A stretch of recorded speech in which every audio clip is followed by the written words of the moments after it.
donc séparation bi amul sens. amul sens déedéet amul sens. alors balaa ñuy laal yeneen point yi ci biir waxtaan wi ndax waxtu waa ngi avancé en termes de leadership parce que tamit au-delà de tes analyses politiques ci wàllu géopolitique ak wàllu leadership Pascal Boniface duma la wax mooy kan. gis nañu récemment la liste de ces maîtres du monde les personnalités les plus influentes. ci monde gi.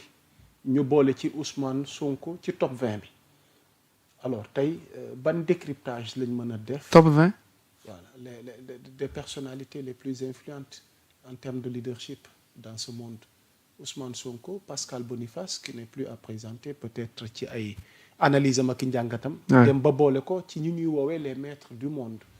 voilà en termes de leadership en termes d'analyse tey jii nii ban décryptage lañ mën a def ci Sonko tey fa mu jugee fa mu toll tey ba ñu war ko mën a boole tey ci ñi nga xamante ne tey ñoo gën a fës wala ñoo ëpp taxawaay en termes de politique wala en termes de leadership à travers le monde. fi mu jugee ak ki mu doon ak lim def. war na ko may mu bokk. maintenant ñetti division la mooy fi mu jugee ki mu doon ak lim def. fi mu jugee déjà mooy première raison bi lay pousser à ce que sax nga war ko dugal ci leader yi ñi gën a influent. xam nga fan la jugee. sud du Sénégal. mooy le premier Sénégalais du sud. bu am sympathisant au sud au nord au centre à l'est et à l'ouest. mooy le premier Sénégalais du sud. bu boole séeréer joola pulaar olof manjaak bu ju ko bëggandoo. mooy premier Sénégalais du sud bu am influence bu dépassé moom fi mu dëkk. mooy influence sud de Casamance. mooy le premier Sénégalais du sud. tous les Sénégalais leaders du sud yooyu noonu yëpp seen cran wala seen audimat dépassé wul woon cercle bi ñu nekkoon. donc il a été le premier et pour le moment le seul à pouvoir générer autant de force dans toutes les parties du pays. ba pare un Joola d'habitude comme ñun dañuy faral di wax képp ku dëkk Casamance rek ñu ne la Joola. un Joola mais du ñoom kase fa dëkk. un Joola est de nature une personne réservée. réservée pas ci côté soxor wala iñaan wala siis mais réservée par peur. ils sont pas offensifs.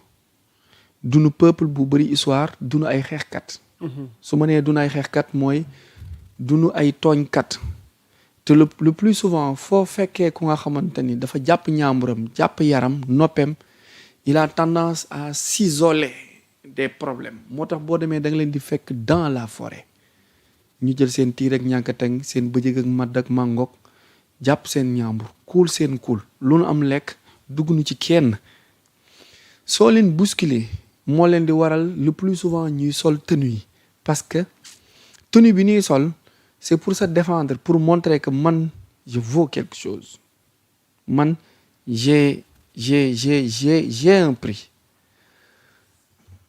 En plus ils sont serviables xool leen ci service liggéeyu service yëpp presque tu verras un sudus ñoom ñooy def liggéeyu service yëpp mooy pour rendre à l'autre mu nekk dans la quiétude rendre service à l'autre ba mu nekk ci jàmm. da nga fay ñëw ñu may la jabar may la tool may la suuf may la kër parce que c'est des gens passifs bañ nañ ko ba Aline Sitoé Diatta mi ñuy jël comme référence foofu pour mu def la résistance populaire la def mooy woote ñëw leen ñu bokk ñu dem ñu xeex ñu bañ buumu jaam bi ñun ñuy takk. donc de nature des personnes yi nga xamante ni c'est des personnes passives. je dirais pas peureuse mais passive mu am quelqu'un bu nga xamante ni daf leen représenter fexe ba képp kuy identifié wu Bignona Kafountine Casamance Abéné Pakaaw Massassoum Sédhiou ba Fulaadu nga am benn identité bu la porter le combat à Dakar et partout au Sénégal là ça fait de lui quelqu'un d'influençable. En plus leadership troisième étape la nekk leadership troisième étape bi mooy influence bu mën a faire bouger des millions de personnes lui il parvient à faire obéir ou à faire taire ou à faire sortir la jeunesse, la force sénégalaise vivent par des phrases, par des petites expressions. Donc là, ça te permet d'office, ça te met d'office dans le rang des personnes les plus influençables positivement dans le monde.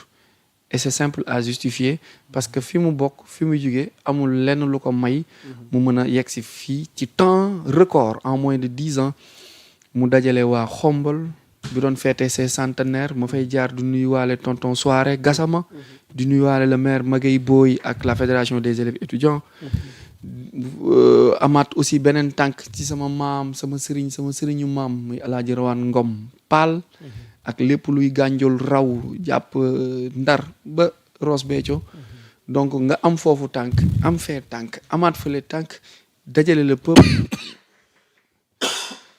c'est normal je juge aussi juste comme ni may juger ni Trump mooy le prochain prix Nobel de la paix donc ma jàpp ni c'est le plus grand président du 20e siècle. mais est-ce que lijjantiwul prix bi sax. non du ko lijjanti moo ko moom. il a arrêté 8 guerres moo ko moom. prix bi ñu ko jox récemment ci bi ñuy. FIFA bi.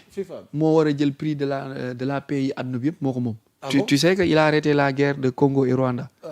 tu l'as vu signé gis nga ni xam nga defoon nañ ci mais Tshisekedi man son comportement ci jour signature protocole accord de paix bi man jaaxal na ma de.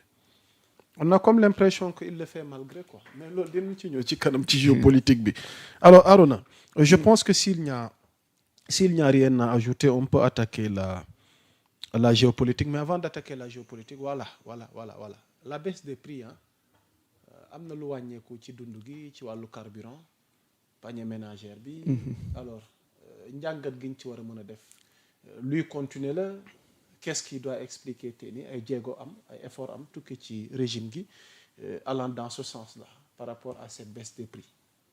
mais yàlla na continuer yaa Moussa daa war a continuer gën a wàññeeku sax mais le monde traverse une crise donc bu leen ko su leen ko gëmloowee pas su ma waxee su ma leen ko gëmloowee je critique pas l'État mais li ma bëgg a wax foofu mooy ils sont en train de tout faire pour réduire les prix mais prix yi dépendrul ci ñoom de réduire prix ak yokk prix dépendrul ci État du Sénégal de mënuñu ci dara parce que moomuñu suñu xaalis gérer wuñu suñuy finance yoruñu suñu économie amuñu contrôle sur suñu gestion ñun amul dara lu ñuy xamante ni ñi ngi koy def ci li ñuy lekk ak li ñuy naan ak suñu alal amuñu ci contrôle donc loolu noonu yëpp ça vient de l'extérieur ñoom ñoo yore seen fourchette yoon seen nomenclature yoon seen portefeuille ñoom ñooy def yi ñii def mais nos états là sont faibles devant les situations yi nga xamante ni moo am parce que amuñu machine buy defar suñu xaalis amuñu luy garantir suñu xaalis dañ koy imprimer ci benn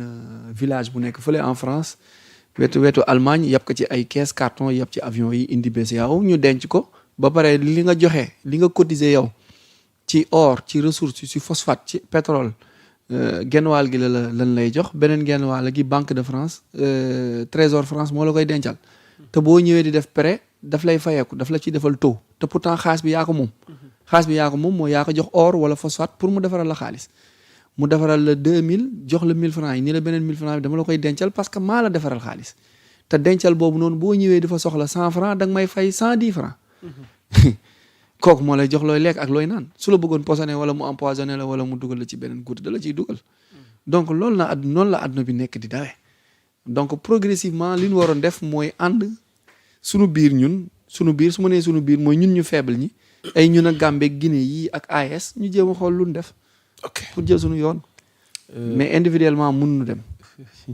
ji li mbay sérieux maa ngi lay ziar carburant bi wàññi nañ ko ok mais pas si wàññeekul loolu moom apprenti yi ak chauffeur yi la ak syndicat ñi yor transport en commun yi wax dëgg yàlla wàññi na ci yi am na ñu wàññi 75 am na bu ñu wàññi 70 paas yi dafa war a wàññeeku fukki dërëm loolu chauffeur si la moo tax gis nga un état puissant yaa Moussa un état puissant am na yoo xamante ne waroo ko bàyyi ak privé gis nga courant logement yi tabaxum luyaas yi ak ndox mi ak lekk geeg naan gi ak jàng beeg jàngale bi ak sécurité li naan le pouvoir régalien ak le transport waroo ko céder ak le privé loo ko bàyyeeg privé téyel 50%.